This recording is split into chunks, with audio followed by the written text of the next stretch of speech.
In the far north of Cerilia, where mountains touch cloud and iron seas batter rock, the land still remembers the gods. Storms rolling over the tail shore, the whispering pines, the long migrations across tundra. These are living echoes of a divinity older than crowns and empires.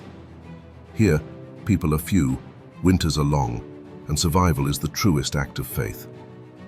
When the gods died at Mount Dismar, Reynir's mantle of nature passed to Erik. Unlike Halin or Avani, Erik raised no cities and led no armies. He taught that balance, not dominion, is the law of creation. The Rjurik carried that covenant into the Highlands, guided by druids rather than kings, and built their lives around a simple truth. To thrive is to live within the world, not above it.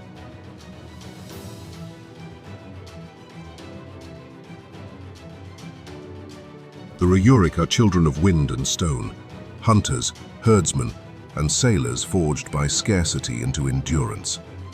Descended from northern tribes who fled the War of Shadow, they bear sparks of Anduiras and Reynir alike, tempered by a land that wastes nothing and forgives less. Where the Andu built hierarchies and the Brecht honed markets, the Rjurik chose cooperation and restraint. Their highlands stretch from the tail shore to the Jotun Mounts, glacial rivers, black sand coves and forests deep as memory. Seasons rule here, a brief golden summer, a long merciless winter. Villages endure by sharing labor and food, and by heeding the druids who measure the land's capacity to provide. Survival is a communal vow. Selfishness is remembered longer than snow. Clans are bound by kinship, not conquest. A jarl is chosen for wisdom and steadiness as much as strength. Councils of elders moderate pride before it becomes ruin. The laws are sung more than written, oaths, precedents, and cautionary tales that keep peace practical and portable. Harmony among people means little without harmony with the land that feeds them. Seafaring is lifeline, not empire. Longships thread the northern coasts and rivers, trading timber, amber, and furs to Brektur. Departures begin with offerings to Nesirie. Sailors ask for permission rather than protection. The sea remembers arrogance, and the Rjurik do not test her patience. Honor is measured in endurance, generosity, and kept promises. Wealth is winter's first casualty. Reputation outlasts storms. Sagas praise not conquerors, but those who return with food, those who heal, those who listen. Scions of Reynir and Erik are seen as wardens, not overlords. Their blood a responsibility to protect, not a license to command.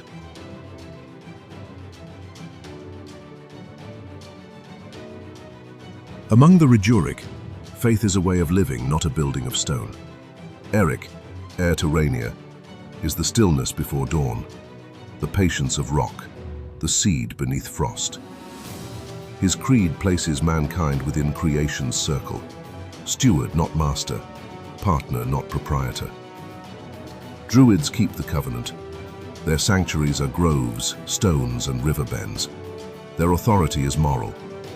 A druid may halt a hunt when herds thin, forbid felling when the wood protests, or still a feud that would cost more lives than winter. No writ empowers them, only trust, tradition, and the land's response to their counsel. In Erik's teaching, all things have spirit and purpose. The wolf's hunger, the mountain's silence, the sea's fury. To take beyond need is sin. To waste is desecration. Rites mark the year, solstice petitions, planting blessings, renewal songs when ice breaks. These ceremonies are contracts with the living world. Give and be given to. To Southerners, the faith of Erik appears austere. To the Rjurik, it is the oldest religion of all. Halin speaks in law, Avani in reason. Erik speaks in seasons. The world, say the druids, preceded the gods and will outlast kings. Divinity lies in breath and river and stone. When jarls grow proud, druids withdraw blessing, and the land withholds its favor in kind. There is no hierarchy of miters and miters. Circles of elders guide by consensus. Some tend deep groves, others wander, bearing reminders southward that nature too is sacred. Empires fall, forests breathe. In every thaw and every endured night, the Rjurik hear Erik's voice.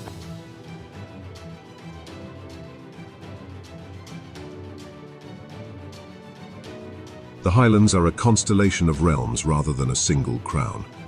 Each reflects a different reading of Erik's balance and the demands of its own terrain. Halskapa is largest and harshest, its mountains walling a realm schooled by scarcity. Jarls rule with a heavy hand, believing strength is the only bulwark against nature's cruelty. Druids are respected and distrusted in equal measure. Their restraint seems weakness in times of plenty and miracle in famine. Pride survives winters, arrogance does not.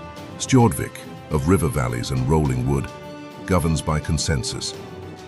Jarl councils meet beneath druidic council. Ambition is weighed against balance. Hunters, craftsmen, and measured traders, its people wear independence lightly and discipline gladly. Among Rjurik lands, Stjordvik most closely mirrors Erik's ideal: quiet strength, prosperity within limits. In Hogunmark, a queen rules by earned respect rather than inherited sanctity. Queen Freyla's word stands beside a druid's guidance, not above it.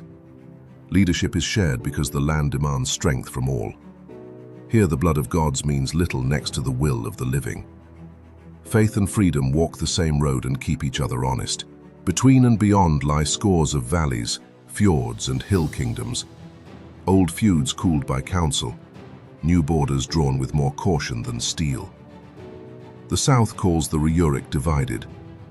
The north calls itself prudent. No decree can command a blizzard, and no sermon will shorten winter. Here, kings answer to the land, or stop being kings.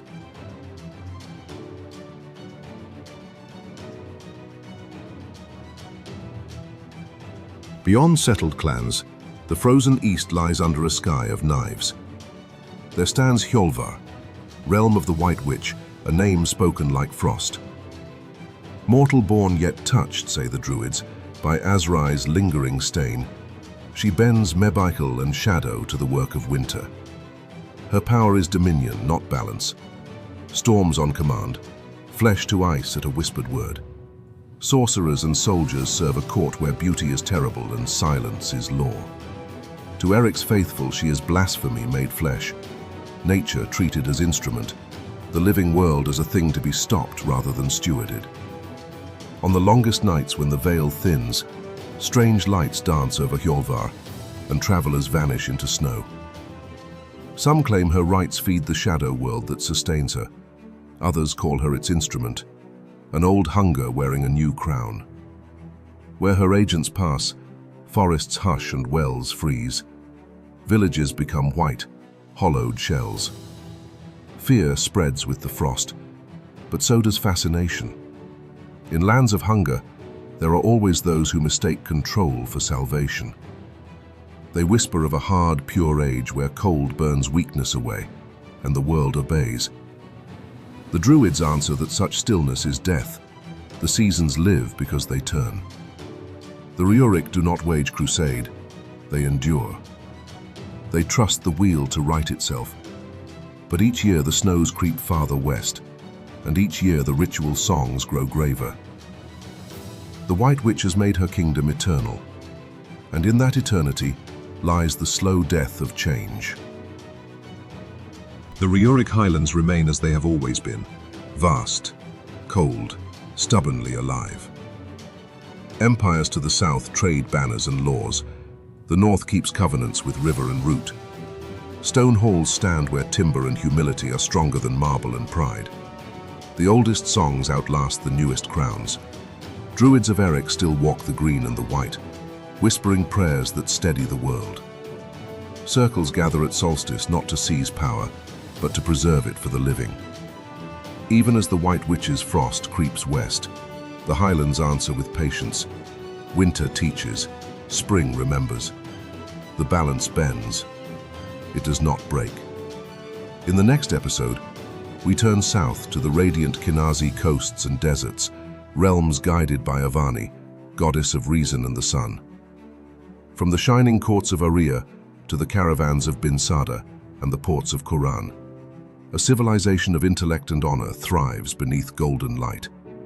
Yet even under the sun, ambition casts a shadow.